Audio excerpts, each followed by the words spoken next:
الشخصيه البارده هي احد الصفات اللي غتخليك واحد الشخص قادر يتحكم في المشاعر ديالو والتفكير ديالو في الوقت اللي كتكون معرض فيه للضغوطات والتحديات المستفزه. بالرغم ان هذه الصفه تقدر تخليك تبان باللي انت واحد الانسان بدون عاطفه، ولكن تيقني يا عزيزي ان هذه الشخصيه كتعطيك واحد القوه والسيطره هائله في الحالات اللي كتكون فعلا كتستاهل منك انك تتصرف ببروده، وخصوصا في الوقت اللي كتكون في الحاجه انك تاخذ قرارات مصيريه في حياتك. داكشي علاش جيت في هذا الفيديو نعطيك واحد الربعه ديال الفعاليات اللي غتدرب بها راسك على صفه البروده وما تكونش واحد الانسان اللي كيسهل الاستفزاز ديالو.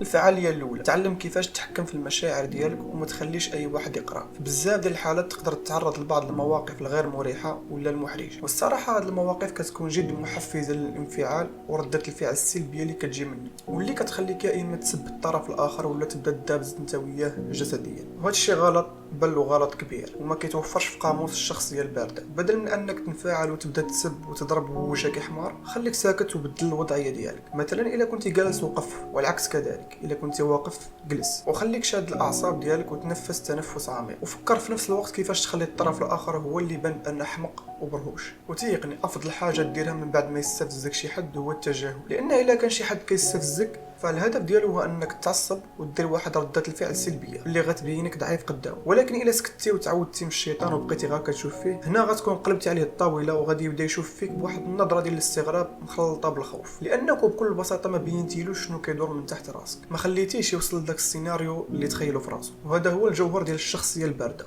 بكل بساطه، لان هذه الشخصيه ما كتقراش ومستحيل تعرف شنو من تحت راسها. الفعاليه الثانيه، التفكير الواعي. الشخصيه البارده كتكون واحد العنصر مهم بزاف في الوقت اللي كتحتاج فيه التفكير الواعي، والمقصود بالتفكير الواعي هو التفكير اللي كيحكمو المنطق وما كيحكموش المشاعر. وهذا الشيء كيعني بان الفرد كيركز على الهدف النهائي ديالو وكيتخذ القرارات ديالو بلا عواطف خاويه. خاصك تقتل العاطفه ديالك، وماشي اي موقف تحتي فيه كيكون التفكير ديالك مسيره العاطفه. انا نعطيك واحد المثال باش تزيد تفهم. مثلا كاين شي واحد جالس حداك وكيدير لك الازعاج بشي تصرف كيف ما كان هذا التصرف، وفي هذه الحاله عندك زوج ديال الحلول: يا اما انك تقلب على شي عذر باش انك تحيد من حداه قبل ما تعصب، ولا تجيه فاس وتقول له صاحبي خاصك توقف هذا الشيء اللي كدير لانه كيزعجني وكيأذيني. وهذا هو التصرف السليم. عمرك تراعي المشاعر ديال بنادم على ود الراحه النفسيه ديالك، وعمرك تسبق المشاعر ديال بنادم على المصلحه ديالك بشرط انك ما تأذي حتى شي حد. الفعاليه الثالثه، تحسين الاتصال. خاصك تكون واحد الانسان عنده قدره في التحكم في الردود العاطفيه ديالك والتفكير بشكل واعي. فانت الا كنتي واحد الشخص بارد وتايق في راسك، هذا الشيء كيخليك واحد الانسان محافظ على الاتصال المحترم مع الناس، وتلقائيا العلاقه ديالك بالناس كتكون محكومه بالاحترام والهيبه. غنختم بواحد القصه واقعيه لي من ايام الثانويه باش تعرفوا مزيان شنو بغيت نقصد في هذا الفيديو. فاش كنت كنقرا في الثانويه كنت كنلاحظ في الحصه ديال العلوم او بما يسمى بماده العلوم حياه والارض، كانوا التلاميذ كيعاملوا الاستاذ بحال شي قرد، حرفيا بحال شي قرد. وهذا الشيء راجع للشخصيه ديال الاستاذ نفسه، لانه كان كيسهل الاستفزاز ديالو.